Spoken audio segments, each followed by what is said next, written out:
Hey quilters, I've got a great project for you to use up some of those fabric scraps. Hi, I'm Mary with Merry-Go-Round Quilts, and today I'm going to show you how to make this fun Christmas tree table topper.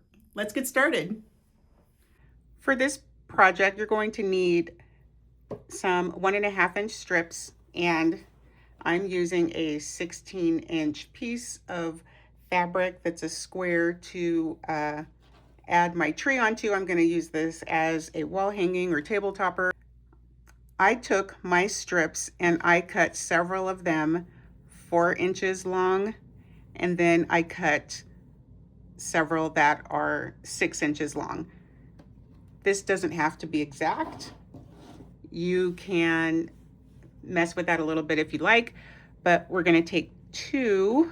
They don't have to match. You can mix and match your colors if you want.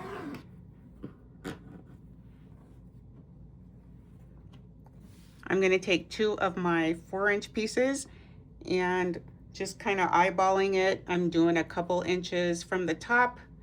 I'm going to set the first 2 at an angle and put the next piece on top of that, so I've got this kind of triangle shape here. These are the, oh, and of course I didn't scoot it over on my line, so it's in the center there.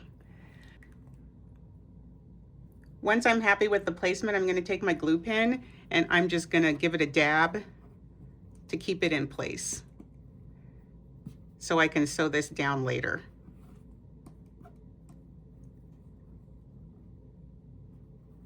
And then I'll just also do the same on top of this one and here.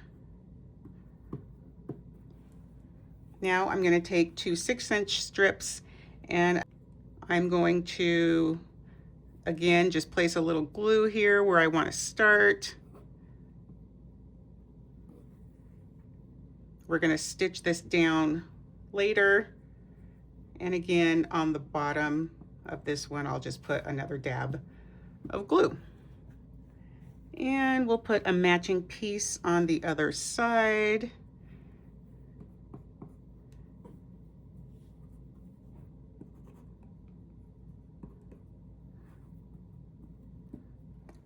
It's okay if it's not perfectly straight. It kind of adds to the charm of the piece.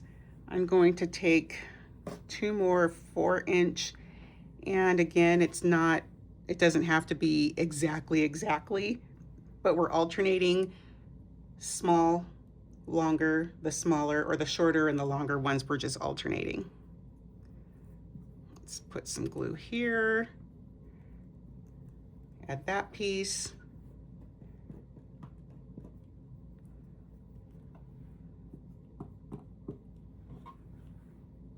Another piece there. Turn this up a little bit.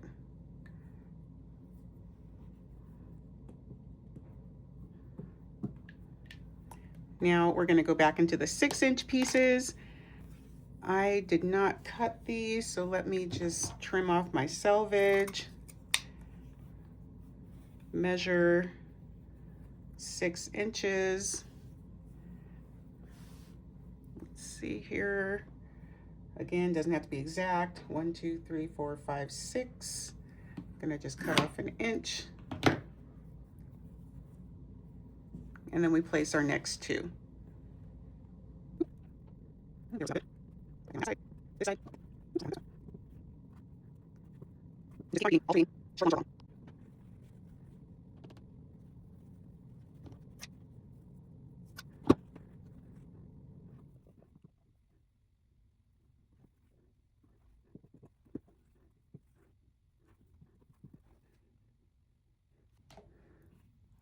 Now that I'm at the end, I just want to take a little piece. I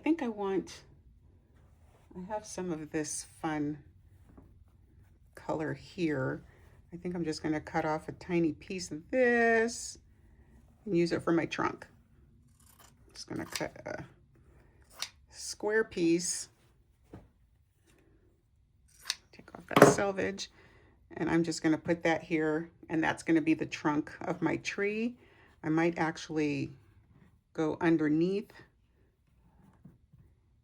and put it in that way. So let's glue that down. A little bit of glue there.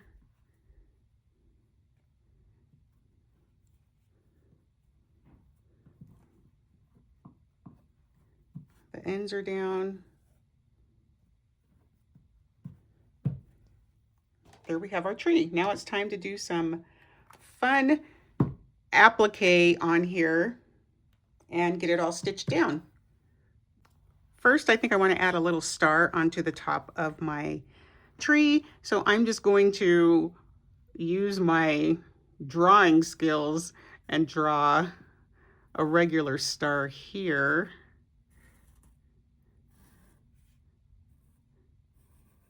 Ugh, it's not the prettiest, but it's okay. And I'm just going to cut this out. And that's color. So these long shears. Ah.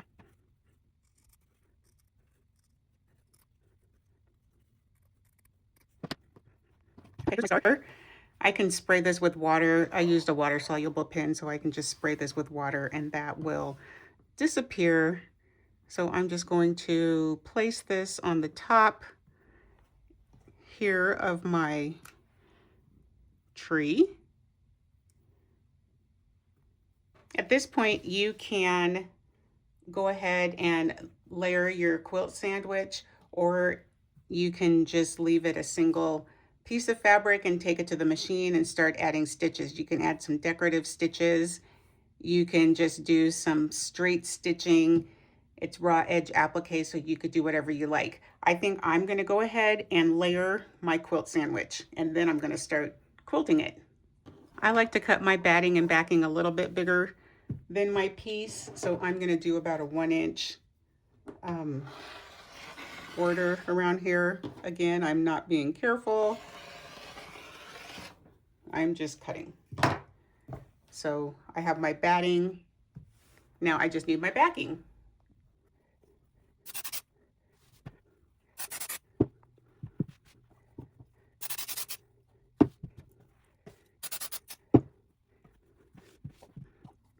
Okay, they say hindsight is 20/20. As I'm stitching this down, I thought, oh, I should have stitched each piece down after I placed it onto my top, so that I didn't have to do any kind of backtracking or anything with my stitching, which I'm gonna have to do. I'm gonna have to do a couple of passes here just to get all of my strips stitched down. Because as you can see here, I'm going in the center of that strip instead of starting at the tippy top.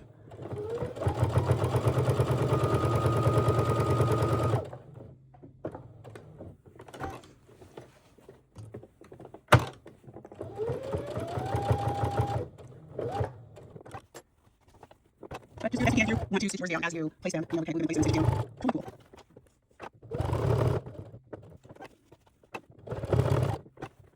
One stitch. A lot of burning. I think you're always going to stitch it up. So I'm going to do a couple passes to stitch this whole thing down.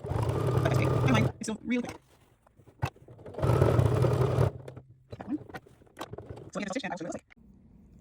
I'm getting ready to do some free motion quilting on this piece, just something simple with some loops or some stippling. If you don't know how to do those stitches, I have some great tutorials on my YouTube. So if you just search through the videos, you'll find some for stippling and for the basic loop. This is a sulky 30 weight metallic thread, and that's what I'm going to use on this top. So let's see how it looks. Now I've lowered the tension on my machine. This metallic thread does have a little bit of a stretch, and I don't want it to get stuck in the tension discs. I don't want that too tight. So I've loosened up my tension a bit. And I got a lovely oil stain from when I oiled my machine. Now I'm quilting on the my sit-down machine. It's a sit-down quilting machine, the Baby Lock Regent. I prefer quilting on this than using my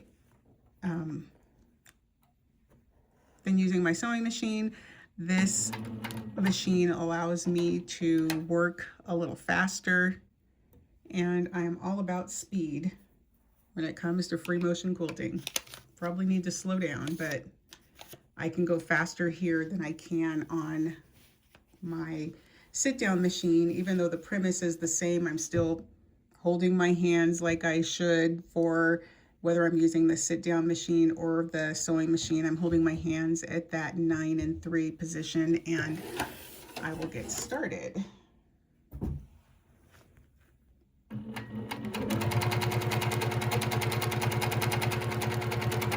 Oh, that's kind of cool.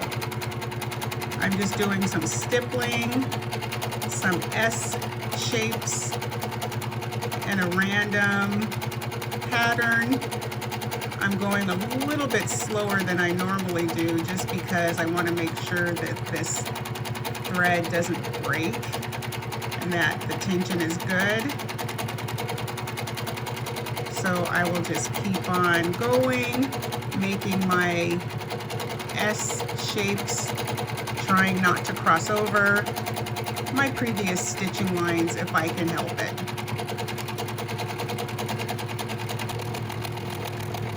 Stippling is a fun design to break the air, fun design to get wet, and start practicing those S shapes and get used to the feel of the machine. Just try to keep those swillies, saying that this is hard if you can. Try not to only go in a straight line, but go up and down diagonally. This is random as you can get. The more random, the better your motion will be sitting. Somehow my thread jumped out of the tension discs and caused some craziness on the back end of my quilt, which I have now cleaned up, and I am ready to continue.